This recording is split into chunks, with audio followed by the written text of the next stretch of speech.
تقریباً 7 لاکھ لوگ پاکستان ہر سال چھوڑ کے جا رہے ہیں، ٹھیک ہے، اور دور سے سلام کر رہے ہیں، سوشل میڈیا پہ بیٹھ کے انقلاب کی باتیں کر رہے ہیں، یہاں آ کے مار نہیں کھا رہے۔ تقریباً 1 ملین یعنی کہ 10 لاکھ ڈگری ہولڈرز جو کہ بڑی بڑی یونیورسٹیز سے لاکھوں روپے لگا کے جن لوگوں نے اپنی جائیدادیں بیچ کے اپنے بچوں کو پڑھایا ہے، ہاتھ میں ڈگری ہے، نوکری نہیں ہے۔ لیبر فورس سروے 2024-25 کی رپورٹ جاری ہوتی ہے، کہا گیا 7.1% ان امپلائمنٹ ہے، 7% وہ لوگ جن کو نوکری کرنی چاہیے وہ نہیں کر پا رہے، جو کہ 21 سال کا سب سے بدترین نمبر ہے، 21 ایئرز۔ یہ پرفارمنس کی بات ہو رہی ہے شہباز شریف صاحب، دوسری حکومت ہے آپ کی، جواب دے دیں اس کا۔ اس کے علاوہ سب سے زیادہ جو بے روزگاری ہے، ان امپلائمنٹ ہے، وہ پتہ کہاں ہے آپ کو؟ خیبر پختونخوا میں، جہاں پر 12 سال ہو چکے ہیں ایک صاف شفاف پارٹی کو، 9.6% یوتھ جو ہے وہ ان امپلائڈ ہے، سب سے بڑا نمبر ملک کے اندر۔ وزیر اعلیٰ اڈیالہ کے باہر بیٹھ کے کہہ رہا ہے میری ملاقات کراؤ، دہشت گردی ہو جائے، دھماکے ہو جائیں، لاشوں کے انبار لگ جائیں، وہ سیکیورٹی کمیٹی کی میٹنگز میں نہیں بیٹھتا، وہ اڈیالہ کے باہر بیٹھا ہوا ہے۔ میں نے آپ کو پہلے ہی کہا تھا جس کو مختص کریں گے عمران بچاؤ ایجنڈے کے پیچھے جائیں گے اور پختونخوا کی عوام جو ہے وہ ذلیل و خوار ہو کے رہ جائے گی۔ یہاں بھی آپ دیکھ لیں، نمبر 2 پہ سب سے زیادہ ان امپلائمنٹ کہاں ہے؟ پنجاب میں 7.1%۔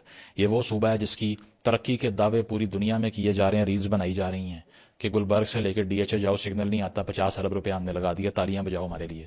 آدھی یوتھ آپ کی ان امپلائڈ ہے، اس طرف نہیں آنا۔ اس کی وجہ یہ ہے کہ پھر روڈ تو نہیں ملتا، ریل تو نہیں بنتی۔ پھر 3 میں سے 4، یہ لیبر فورس سروے کی رپورٹ کہہ رہی ہے، 4 میں سے 3 خواتین کوٹ ان کوٹ اسٹک ایٹ ہوم، گھر میں پھنسی ہوئی ہیں، نوکری نہیں کر سکتی، لاس آف اکنامک پوٹینشیل۔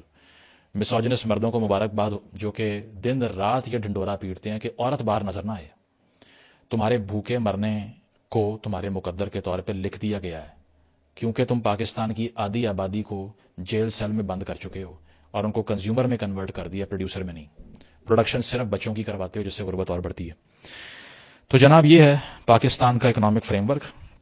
اب آپ کہیں گے کہ یہ اتنے کرپشن سکینڈل آئے، سلوشن کیا ہے؟ آئے تو ویسے بہت، میران گیٹ سکینڈل اٹھا لیں، بریف کیس میں پیسے بانٹے آئے جائے کی حکومت بنائی، حدیبیہ پیپر مل سکینڈل اٹھا لیں، اس میں بھی شریف خاندان کے اوپر ایلیجڈ کرپشن کے چارجز لگے، کوہستان سکینڈل 30 سے 40 ارب کی کرپشن، پی ٹی آئی سے لنک جوڑا گیا، القادر ٹرسٹ کیس 190 ملین کی کرپشن، لیکن مرشد نے کیا تو اس لیے سوال نہیں کرنا، کیونکہ مرشد سے جو سوال کرے گا اس کو تو ڈوب کے مر جانا چاہیے، وہ تو ویسی فوج کے ساتھ ملا ہوا ہے، ٹھیک ہے؟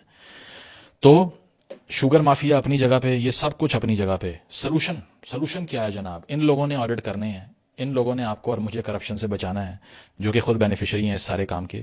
آئی ایم ایف نے یہ کہا کہ یہ سارے معاملات آپ ٹھیک کر لیں تو اس کے بعد آپ کا جی ڈی پی 5 سے 6% ہر سال گرو کرنا شروع ہو جائے گا۔ آئی ایم ایف نے یہ بھی کہا کہ ہم آپ کو نا ریکمنڈیشنز دے رہے ہیں، ویسے شرم کی بات ہے ہمارے لیے کہ ہم جو ہے نا وہ ریکمنڈیشن بھی باہر سے لیتے ہیں اور خود ریفارم کی عادی نہیں ہے، تو باہر سے جب تک کوئی ڈنڈا نہیں پڑتا ہم کبھی بھی ڈسپلن نہیں ہوئے، یہ ہماری تاریخ بھی ہے۔ تو 15 ریکمنڈیشنز دی ہیں آئی ایم ایف نے، آپ سب بھی سن لیں جو کہ کامنٹس میں آ کے گالیاں دیں گے کہ سولوشن بتاتے نہیں ہو، ڈپریس کر کے چلے جاتے ہو، کیونکہ آپ سب کو بھی ظاہری بات ہے ڈوپامین رش کی عادت پڑی ہوئی ہے۔ یہ اکانومی کا بڑا بورنگ ڈرائی ٹاپک ہے، اب تک تو آپ ویسے اسٹیئر اوے کر چکے ہوں گے، I am talking to myself only.